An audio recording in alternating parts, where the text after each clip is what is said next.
আসসালামু আলাইকুম। সারিয়াকান্দি কালীতলা ঘাটে তৈরি হচ্ছে বিশাল আকৃতির নৌকা। এর আগে যতবার এখানে আসছি অনেক বড় বড় নৌকা দেখেছি, কিন্তু এত বিশাল বড় নৌকা কখনো দেখিনি।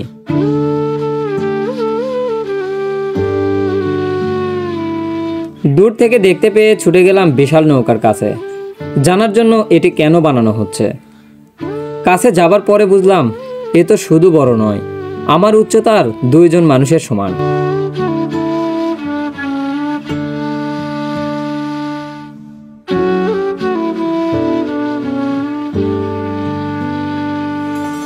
দেখতে দেখতে তাদের থেকে জানার চেষ্টা করলাম এত বড় নৌকা কেন বানানো হচ্ছে।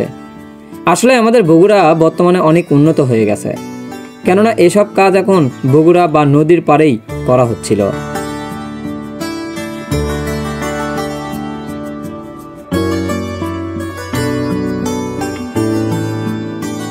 আচ্ছা, আইডিয়া করে বলেন তো এত বড় নৌকা দিয়ে কি করা হবে? কমেন্টে জানিয়ে দেবেন আপনার মূল্যবান মতামত। আপনারা না বলতে পারলে চলেন আমি বলে দিচ্ছি। যারা নৌকাটি তৈরি করেন তাদের থেকে শুনলাম এই বিশাল নৌকাটি বানানো হচ্ছে মূলত বালু তোলার কাজের জন্য।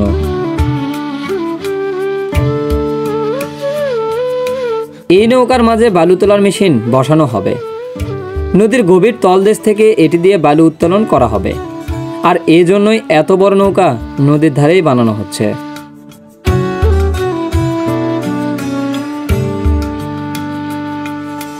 নদী থেকে বালু উত্তোলন করা মোটেই উচিত নয়, কারণ বালু উত্তোলনের ফলে চরাঞ্চলের ভূমিধস নামে।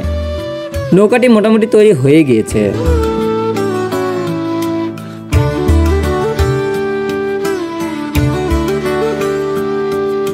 শক্তিশালী কাঠ শীট দিয়ে তৈরি করা হচ্ছে এই বিশাল নৌকাটি।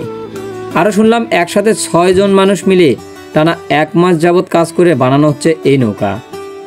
সমস্ত কাজ সম্পূর্ণ হয়ে গেলে নৌকায় পুটিং ও রং করা হবে। এরপর নৌকার উপরে বালু উত্তোলনের ড্রেজিং মেশিন বসানো হবে।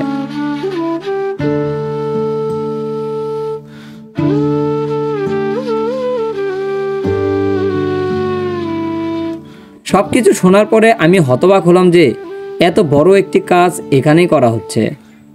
অনেকেই ভাবতে পারেন এই নৌকাগুলো বাইরের দেশ থেকে নিয়ে আসা হয়, কিন্তু না, এগুলো আমাদের দেশেই তৈরি বা বানানো হয়।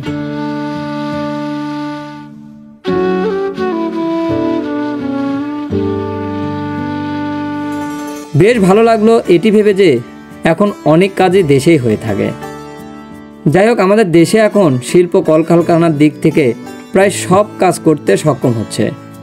সেই সাথে আরও বলি, আমাদের দেশে এখন বড় বড় জাহাজও তৈরি করা হয়। তো বন্ধুরা, এই ছিল আজকের ভিডিওটি ভালো লেগে থাকলে অবশ্যই একটি লাইক দিয়ে দেবেন এবং সেই সাথে শেয়ার করে আপনার বন্ধুদেরকে দেখানোর সুযোগ করে দেবেন। আজকের মতো বিদায় নিতে চাই।